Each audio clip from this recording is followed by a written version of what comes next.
আসসালামু আলাইকুম ওরহমতুল্লাহি ওবারাকাতুহু। প্রিয় দর্শক শ্রোতা, আশা করি আল্লাহ পাকের অশেষ রহমতে আপনারা সকলেই ভালো আছেন। সাহাবী হযরত আনাস রাদিয়াল্লাহু তাআলা আনহু থেকে বর্ণিত, নবীজি সাল্লাল্লাহু আলাইহি সাল্লাম বলেছেন, কবিরা গুনাহ সমূহের মধ্যে সবচেয়ে ভয়াবহ গুনাহ চারটি। ১. আল্লাহর সাথে শরিক করা। ২. কোনো ব্যক্তিকে অন্যায়ভাবে হত্যা করা। ৩. পিতামাতার অবাধ্য হওয়া। ৪. মিথ্যা বলা অথবা মিথ্যা সাক্ষ্য দেওয়া। এ হাদিসে যে চারটি গুনাহের কথা বলা হয়েছে, তার মধ্যে প্রথমটি হলো আল্লাহর সাথে শরিক করা। শিরিক আল্লাহর কাছে সবচেয়ে ঘৃণ্য ও জঘন্যতম পাপ। কোরআনে শিরিককে সবচেয়ে নিকৃষ্ট জুলুম বলা হয়েছে এবং বিভিন্ন আয়াতে বারবার শিরিক থেকে বেঁচে থাকতে নির্দেশ দেওয়া হয়েছে। আল্লাহ সব গুনাহ ক্ষমা করলেও শিরিক ক্ষমা করবেন না। আল্লাহ তাআলা বলেন, নিশ্চয় আল্লাহ তার সাথে শরিক করা ক্ষমা করেন না। এছাড়া অন্য অপরাধ যাকে ইচ্ছা ক্ষমা করেন, এবং যে আল্লাহর সাথে শরিক করে সে এক মহাপাপ করে। শিরিক যারা করবে তাদের জন্য জান্নাত হারাম ঘোষণা করে আল্লাহ তাআলা বলেন, আর যে আল্লাহর সাথে শরিক করে আল্লাহ তার জন্য জান্নাত হারাম করে দেন এবং তার ঠিকানা হবে জাহান্নাম। ২ নম্বর, অন্যায়ভাবে কোনো মানুষকে হত্যা করা। নিরপরাধ মানুষ হত্যা বা খুন ইসলামে মানুষের হক সম্পর্কিত সবচেয়ে বড় গুনাহ। ইসলামে মানুষ হত্যা দুনিয়াতে দণ্ডনীয় অপরাধ। এর শাস্তি ভোগ করতে হবে আখেরাতেও। একজন নিরপরাধ মানুষ হত্যা করার অপরাধ কত ভয়াবহ তা ফুটে ওঠে এ আয়াতে।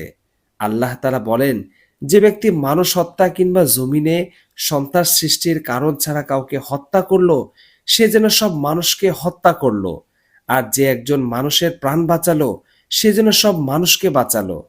একাধিক হাদিসে আল্লাহ রসুল সাল্লাল্লাহু আলাইহি সাল্লাম মানুষ হত্যাকে কুফরি বলেছেন। আব্দুল ইবনে মাসউদ রাদিয়াল্লাহু তাআলা আনহু বলেন, আল্লাহ রসুল সাল্লাল্লাহু আলাইহি সাল্লাম বলেছেন, মুসলিমকে গালি দেওয়া গুনাহের কাজ এবং তাকে হত্যার উদ্দেশ্যে আক্রমণ করা কুফরি। হত্যাকারী বা খুনিকে অধিশপ্ত চির জাহান্নামী ঘোষণা করে আল্লাহ তাআলা বলেন, যে ব্যক্তি কোনো মুমিনকে ইচ্ছাকৃত হত্যা করে তার শাস্তি জাহান্নাম, যাতে সে স্থায়ীভাবে থাকবে। তার উপর আল্লাহর ক্রোধ ও অভিশাপ, এবং আল্লাহ তার জন্য ভীষণ শাস্তি প্রস্তুত করে রেখেছেন। ৩ নম্বর, বাবা মাকে কষ্ট দেওয়া। কোরআনে আল্লাহ তাআলা নিজের ইবাদতের সাথে যুক্ত করে বাবা মায়ের প্রতি উত্তম আচরণ ও ইহসানের আবশ্যকীয়তা বর্ণনা করেছেন। বার্ধক্যে উপনীত বাবা মায়ের সেবা করার নির্দেশ দিয়েছেন এবং তাদের কোনো আচরণে বিরক্তি প্রকাশ করতেও নিষেধ করেছেন।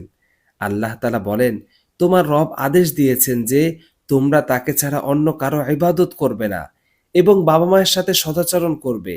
তাদের একজন অথবা উভয়ে যদি তোমাদের নিকট বার্ধক্যে উপনীত হয়, তবে তাদেরকে উফ বলো না এবং তাদেরকে ধমক দিও না। তাদের সাথে সম্মানজনক কথা বলো। তাদের জন্য দয়া পরবশ হয়ে বিনয়ের ডানা নত করে দাও এবং বলো, হে আমার রব, তাদের প্রতি দয়া করুন, যেভাবে শৈশবে তারা আমাকে লালন পালন করেছেন। এই আয়াতে বাবা মায়ের আচরণে বিরক্ত হয়ে উফ বলতেও নিষেধ করা হয়েছে, অর্থাৎ তারা কষ্ট পান এরকম ছোট বড় যে কোনো কথা, কাজ বা আচরণে নিষিদ্ধ। ৪ নম্বর, মিথ্যা বলা বা মিথ্যা সাক্ষ্য দেওয়া। মুসলমানদের একটি আবশ্যিক বৈশিষ্ট্য সত্যবাদিতা। সত্য কথা বলা, সত্য সাক্ষ্য দেওয়া, সত্য প্রতিষ্ঠা করা, সত্য ন্যায় ও ইনসাফের পক্ষে থাকা, ধোঁকা প্রতারণা ভান ও ভণ্ডামি থেকে বেঁচে থাকা।